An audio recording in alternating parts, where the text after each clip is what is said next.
मध्यकालीन भारत में आप लोगों को मैं पढ़ा रहा था दिल्ली सल्तनत। दिल्ली सल्तनत के अंतर्गत गुलाम वंश के बारे में पढ़ाया था, जिसमें हमने ऐबक, आराम शाह, इल्तुतमिश, रुकनुद्दीन फिरोज शाह, रजिया, बहराम शाह, अलाउद्दीन मसूद शाह के बारे में पढ़ा दिया था। आज आप लोगों को पढ़ाएंगे नासरुद्दीन महमूद शाह और गयासुद्दीन बलबन के बारे में। तो लिख लेते हैं दिल्ली सल्तनत। दिल्ली सल्तनत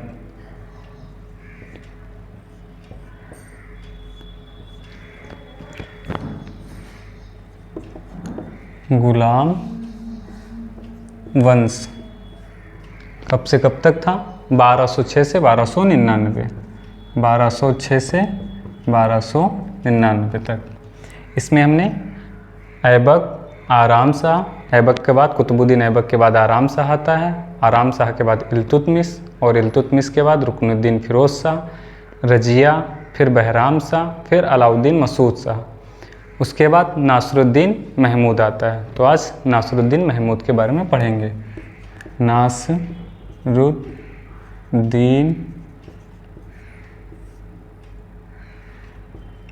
महमूद। नासरुद्दीन महमूद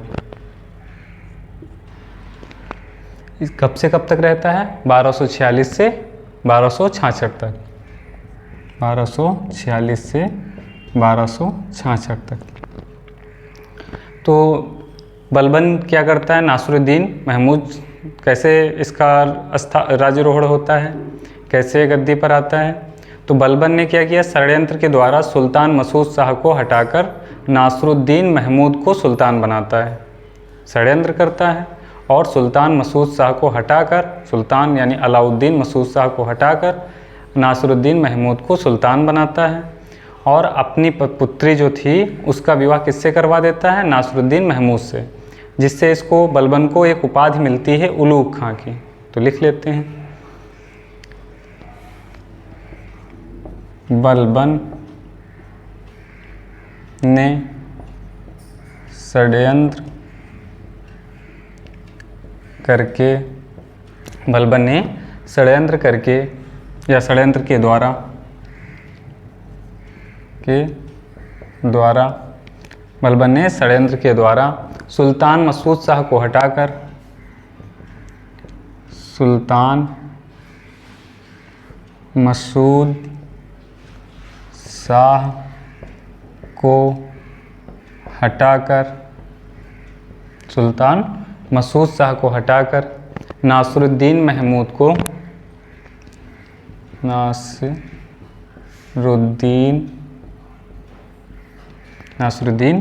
महमूद को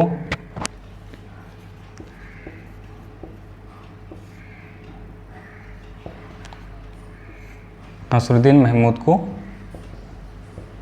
सुल्तान बनाता है।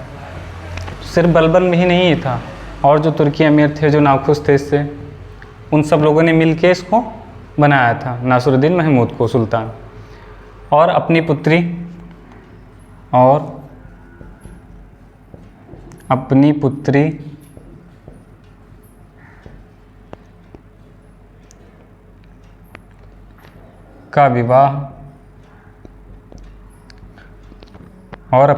का विवाह महमूद से करवा दिया।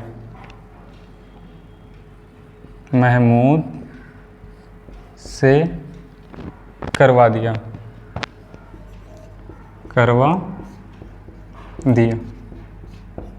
अपनी पुत्री का विवाह किससे करवा देता है? सुल्तान या नासरुद्दीन महमूद से करवा देता है। कौन? बलबन।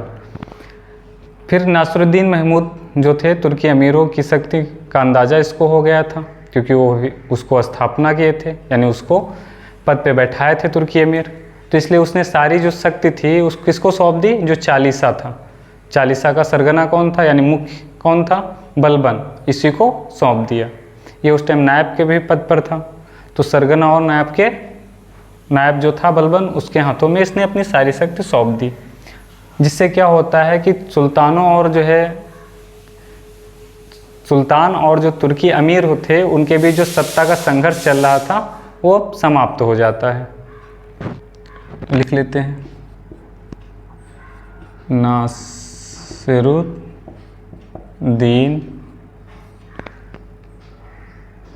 नासिरुद्दीन महमूद ने तुर्की अमीरों की नासिरुद्दीन महमूद ने तुर्की अमीरों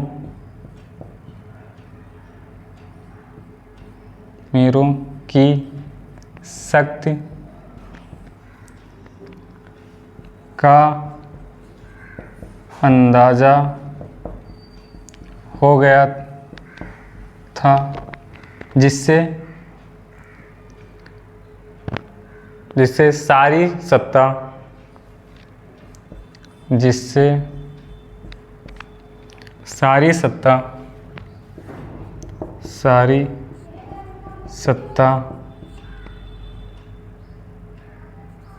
चालीसा जो 40 गुलाम बनाए थे इल्तुतमिश ने गठित करके, वही था। तो चालीसा के सरगना या मुख्य व्यक्ति को चालीसा के सरगना और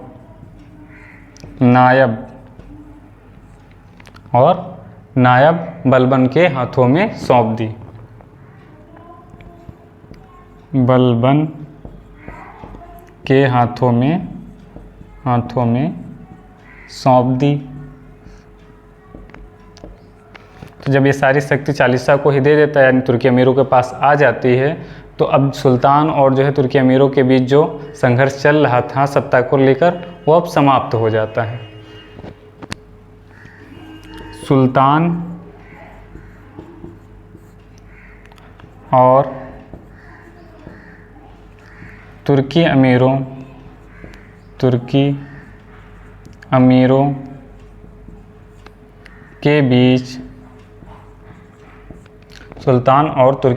के बीच चला आ रहा सत्ता का संघर्ष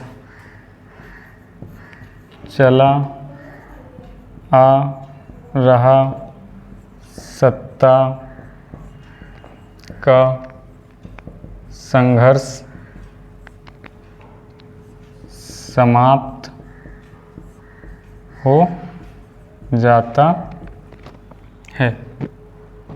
सत्ता का संघर्ष समाप्त हो जाता है। अब नासिरुद्दीन महमूद एक ऐसा सुल्तान था जो टोपी सीकर और कुरान लिखकर उसकी जो है प्रतियां बाज़ारों में बेचकर अपना जीवन निर्वाह करता था। भाई सारी सत्ता उसको दे दिया था, चालीसा के पास था, तो उस ईमानदारी से क्या कर रहा था, टोपी सिलकर अपना जीवन निर्वाह कर रहा था। कुतलुक खान था एक, जो नासिरुद्दीन महमूद जो सुल्तान था उसकी माता थी मलिका-ए-जहां, उससे विवाह कर लेता और अवध का एकता प्राप्त कर स्वतंत्र शासक बन जाता। तो ये पूछा जा सकता है कि अवध का एकता किसने प्राप्त किया और स्वतंत्र शासक कौन बना? तो कुतलुक खां, क्योंकि इसने उस नासिरुद्दीन महमूद जो सुल्तान थे उसकी माता से जो है विवाह कर लिया, इसलिए उसको अवध का एकता स्वतंत्र पूर्व शासक बन जाता, अवध का एकता मिल जाता है। उसके बाद 1266 में नासिरुद्दीन महमूद की अचानक मृत्यु हो जाती है और इसके कोई पुत्र था नहीं। इसके कारण अब कौन शासक बनता है? गयासुद्दीन बलबन अगला शासक बन जाता है। तो लिख लेते हैं इसको भी। नासिरुद्दीन महमूद एक ऐसा सुल्तान था, यहाँ लिख,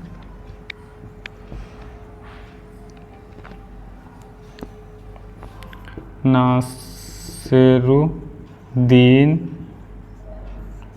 महमूद एक ऐसा सुल्तान था जो टोपी सीकर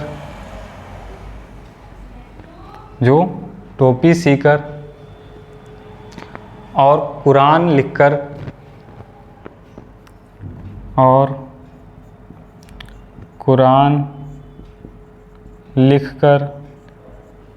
जो टोपी सीकर और कुरान लिखकर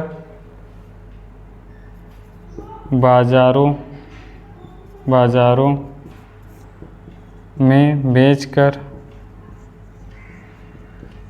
जीवन अपना जीवन निर्वाह करता था, अपना जीवन निर्वाह करता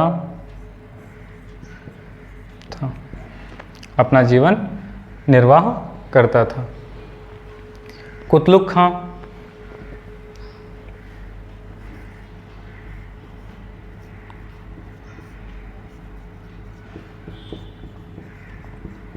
कुतलुक खां, तो कुतलुक खां ने नासरुद्दीन महमूद की माता से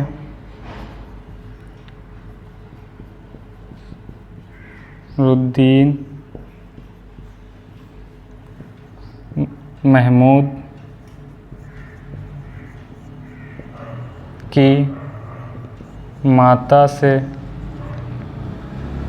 या नासरुद्दीन महमूद की माता मलिका-ए जहां, शेष नहीं मलिका-ए जहां लिख लो, मलिका-ए-जहां,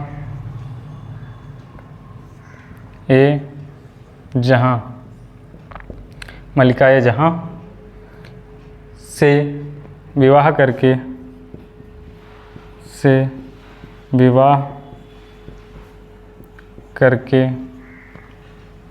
या निकाह करके, निकाह होता है तो विवाह करके अवध का एकता प्राप्त कर लिया, अवध का एकता प्राप्त किया और स्वतंत्र शासक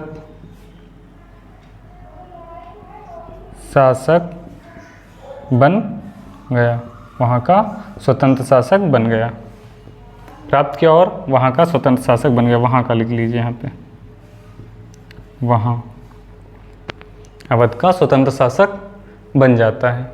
1266 में नासरुद्दीन महमूद की अचानक मृत्यु हो जाती है। 1266 में नासरुद्दीन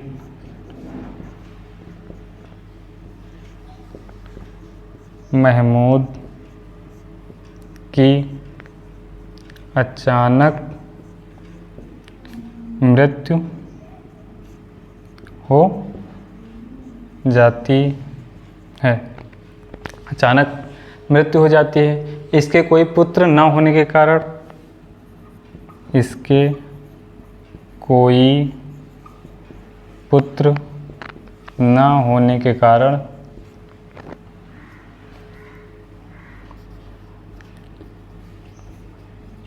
अगला शासक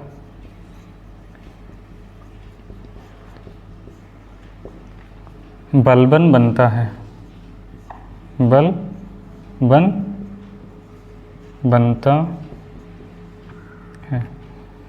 अब भाई बलबन यही अवसर में था ही, लेकिन डायरेक्ट नहीं बन सकता था क्योंकि वो गुलाम था। जब उसने प्रस्थियाँ अच्छी देखी तो शासक बन जाता है। अब उसके बाद आता है गयासुद्दीन बलबन।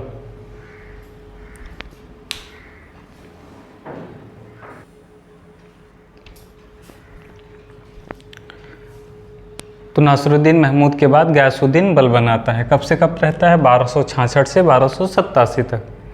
इसका नाम क्या था, यानी उपाधि मिली थी, हमने बताया था जब पुत्री से अपनी पुत्री का इसने विवाह करवा दिया था नासरुद्दीन महमूद के साथ, तो इसको उपाधि मिली थी नासरुद्दीन महमूद के द्वारा उलूग खां की। अगर पूछ लिया जाए कि उलूग खां की उपाधि बलबन को किसने दिया, तो नासरुद्दीन महमूद ने दिया था। तो उलूग खां, उलूग खां। अच्छा, बचपन का नाम या डालो उपाधि, उपाधि उलूग खां। और उसके बाद बचपन का नाम, बचपन का नाम क्या था इसके? बहाउद्दीन।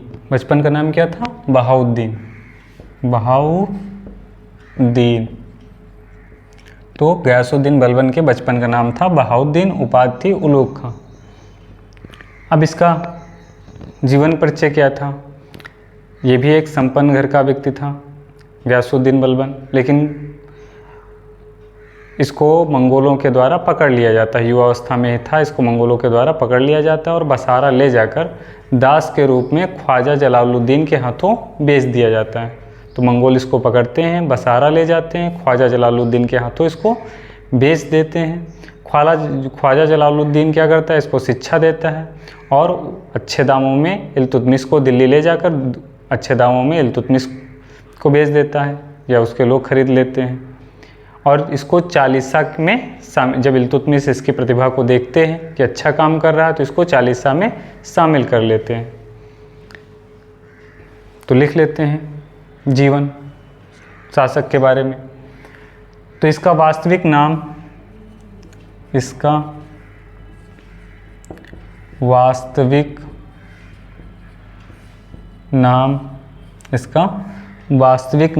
बहाउद्दीन था।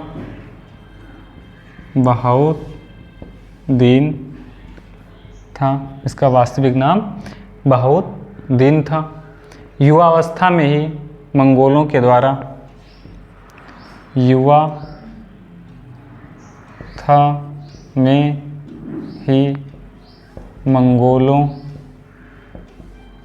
द्वारा मंगोलों के द्वारा बंदी बनाया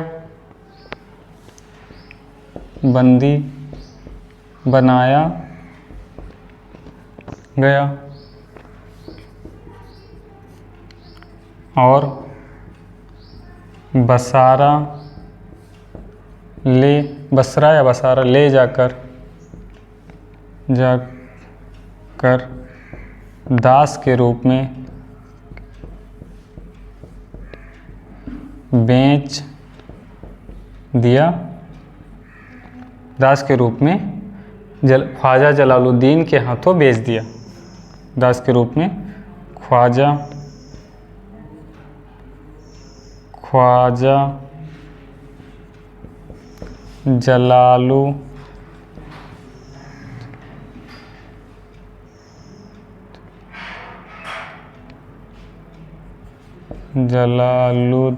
जलालुद्दीन के हाथों बेच दिया।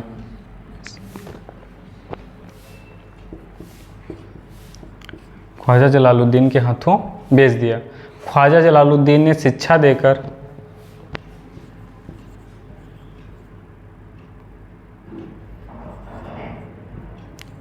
ख्वाजा जलालुद्दीन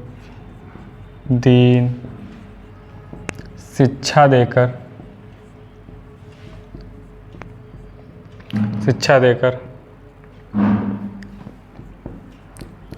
दिल्ली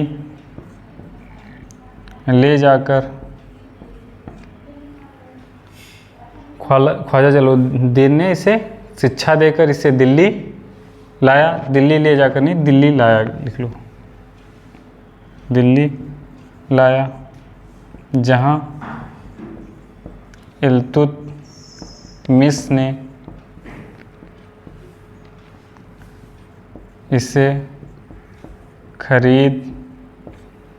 इल्तुतमिश से इसे खरीद कर इसकी प्रतिभा के कारण चालीसा में शामिल कर लिया। चालीसा में शामिल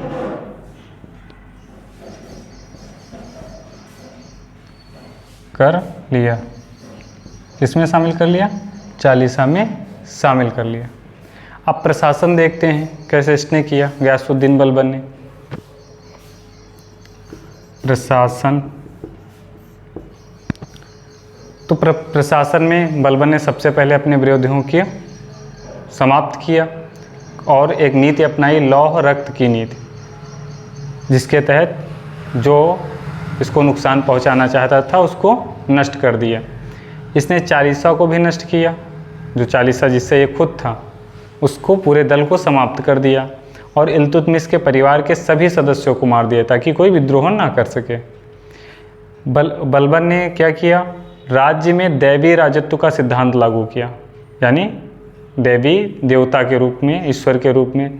तो इसने अपने को उपाधि दी नियाबत ए खुदाई, यानी ईश्वर का प्रतिनिधित्व। कहा मैं ईश्वर का प्रतिनिधित्व हूँ, मतलब खलीफा या किसी यहाँ के किसी व्यक्ति के अंडर में मैं काम नहीं करता हूँ। जिल्ले इलाही, ईश्वर की छाया हूँ। इस तरह अपने को संबोधित किया और दैवीय राजत्व का सिद्धांत शुरू किया इसने अपने राज्य में। सुल्तान की प्रतिष्ठा के लिए, भाई इसके सम्मान के लिए इसने क्या किया, फारसी आधार पर सिजदा और पैबोस की शुरुआत की। तो सिजदा क्या होता था, घुटने के बल बैठकर सर झुकाना, क्या कहलाता था, सिजदा। और पाबोस क्या कहलाता था, पाबोस के अंतर्गत पूरा लेट के और पैर चूमना, यानी दंडवत लेट के और फिर उसके बाद पैर चूमना, इसको क्या कहलाता था, पाबोस। तो लिख लेते हैं प्रशासन में। बलबन ने अपने विरोधियों को, बलबन ने अपने विरोधियों को, बलबन ने अपने विरोधियों को या विरोधियों को समाप्त करने के लिए, समाप्त करने के लिए लौह एवं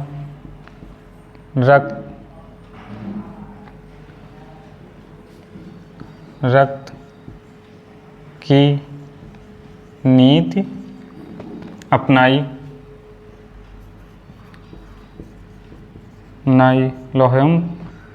लौह रक्त की नीति एवं लौह रक्त की नीति अपनाई।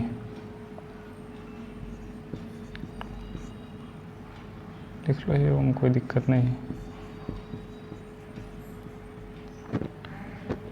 अपनाई। चालीसा को नष्ट कर दिया, चालीसा दल को नष्ट कर दिया, चालीसा दल को नष्ट कर दिया और इल्तुतमिश परिवार के सभी सदस्यों को मार दिया। और इल्तुतमिश के परिवार के सभी सदस्यों को मार दिया, सभी सदस्यों को मार दिया, जिससे कोई विरोध ना कर सके। बलबन ने अपने राज्य में दैवीय राजत्व का सिद्धांत शुरू किया। इसने भी लिख सकते हो, बलबन ने अपने राज्य में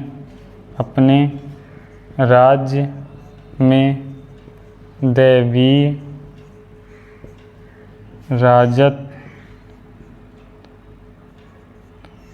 राजत्व का सिद्धांत शुरू किया। बलबन ने अपने राज्य में दैवीय राजत्व का सिद्धांत शुरू किया और स्वयं को नियाबत ए खुदाई और स्वयं को नियाबत ए खुदाई, नियाबत ए खुदाई, इसका अर्थ क्या होता था, ईश्वर का प्रतिनिधित्व। ईश्वर यानी ये कहता था कि हमको ईश्वर ने भेजा है, हम उसके प्रतिनिधित्व के रूप में शासन कर रहे हैं। ईश्वर का प्रतिनिधि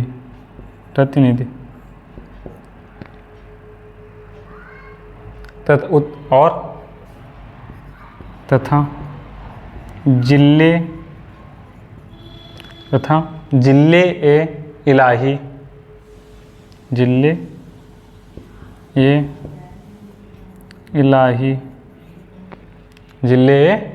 इलाही ईश्वर की छाया बताया। ईश्वर की छाया बताया। ईश्वर की छाया बताया अपने आप को। और सुल्तान की प्रतिष्ठा बढ़ाने के लिए, और सुल्तान की प्रतिष्ठा बढ़ाने के लिए सिजदा और पाबोस की शुरुआत की। सुल्तान की प्रतिष्ठा बढ़ाने के लिए सिजदा और पैबोस की शुरुआत की। अब बलबन ने क्या किया, वित्त विभाग जो था, दीवाने विजारत कहते थे, पूछा जाता है दीवाने विजारत क्या होता है, तो ये वित्त विभाग होता है। विजारत वित्त विभाग को सैन्य विभाग से अलग कर दिया। पहले सैन्य विभाग के अंतर्गत था, अब उसको अलग कर दिया और सैन्य विभाग का नाम क्या रखा, दीवान ए आरिश। सैन्य विभाग को क्या नाम रखा, दीवान ए आरिश। तो बलबन के समय में दो विभाग बन जाते हैं, दीवान ए विजारत जो वित्त विभाग था, और दीवान ए आरिज कौन सा था, सैन्य विभाग था।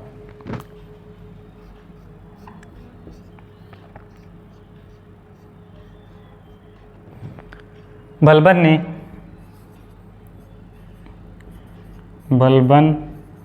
ने वित्त विभाग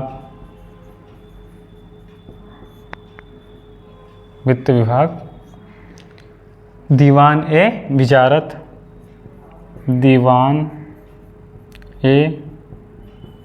विजारत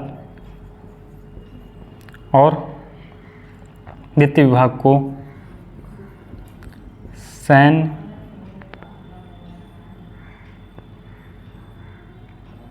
सैन्य विभाग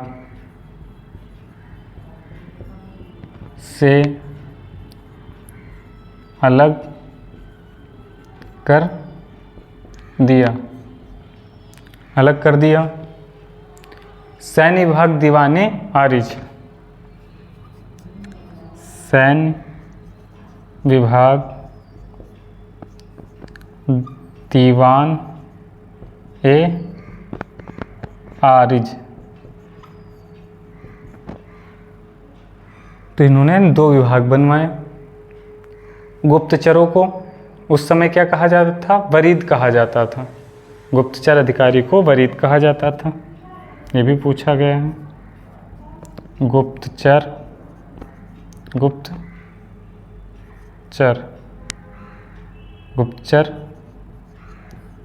अधिकारी को वरीद कहा जाता था। तो जो गुप्तचर होते थे, जो सूचनाएं लाके देते थे, उनको क्या कहा जाता था, वरीद कहा जाता था।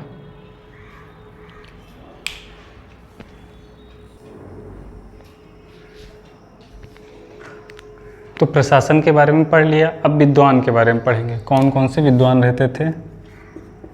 विद्वान बलबन के दरबार में, तो बलबन के दरबार में अमीर खुसरो और अमीर हसन रहते थे। फिरदौसी के शाहनामा से बलबन को, जो फिरदौसी का शाहनामा है उसमें बलबन को अफरासियाब वंश का बताया गया है। तो लिख लेते हैं, बलबन के दरबार में, बलबन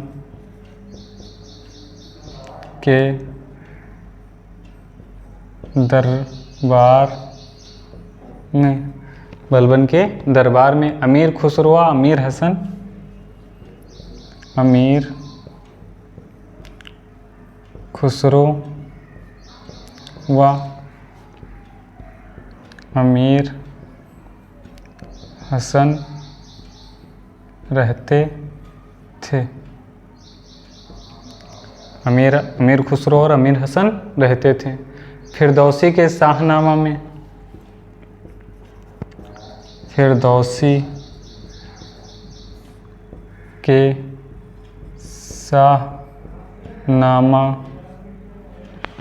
के शाहनामा में बलबन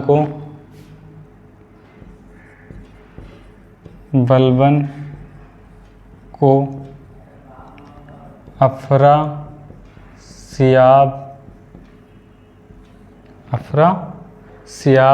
वंश का बताया गया है। वंश का बताया गया है। अफरासियाब वंश का बताया गया है। फिर उसके बाद बलबन ने रजिया के प्रशासन में अभी एक विभिन्न पद धारण किया है ना। इल्तुतमिश के समय में शामिल हुआ था तो रजिया के समय में भी आया। पहले तो इल्तुतमिश जब शामिल किया तो चालीसा का संगठन था। फिर रजिया ने इसका जो है इसको अमीर ए शिकार का पद दिया। फिर बहराम शाह के प्रशासन में अमीर ए आखूर बना, पद पर बैठा। और अलाउद्दीन मसूद शाह के शासनकाल में अमीर ए हाजिब के पद पर कार्य किया है। तो ये पूछ लिया जा सकता है कि किसके काल पर कौन कौन से पद पाए हैं। तो लिख लेते हैं। बलबन ने रजिया के प्रशासन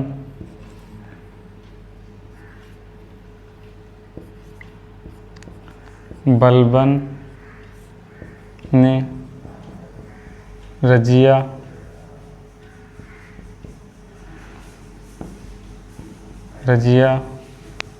बलबन ने रजिया के प्रशासन में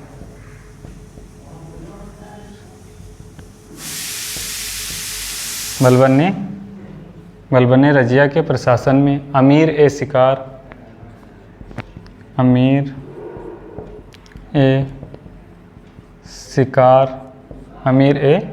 शिकार बहराम के प्रशासन में बहराम शाह के प्रशासन में बहराम शाह के प्रशासन में अमीर ए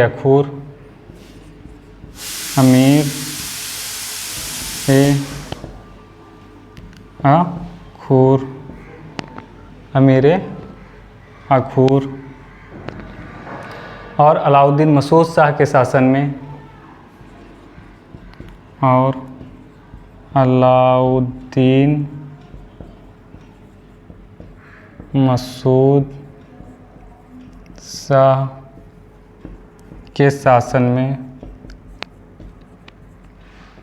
अलाउद्दीन मसूद शाह के शासन में अमीर ए हाजिब के पद पर काम किया। अमीर ए हाजिब के पद पर कार्य किया। अमीर ए हाजिब के पद पर कार्य किया। तो अब बलबन समाप्त हो जाता है। उसके बाद दो शासक बचते हैं आपके, कैयुकाबाद और कैमूर्स, जो आपको अगली क्लास में पढ़ाया जाएगा।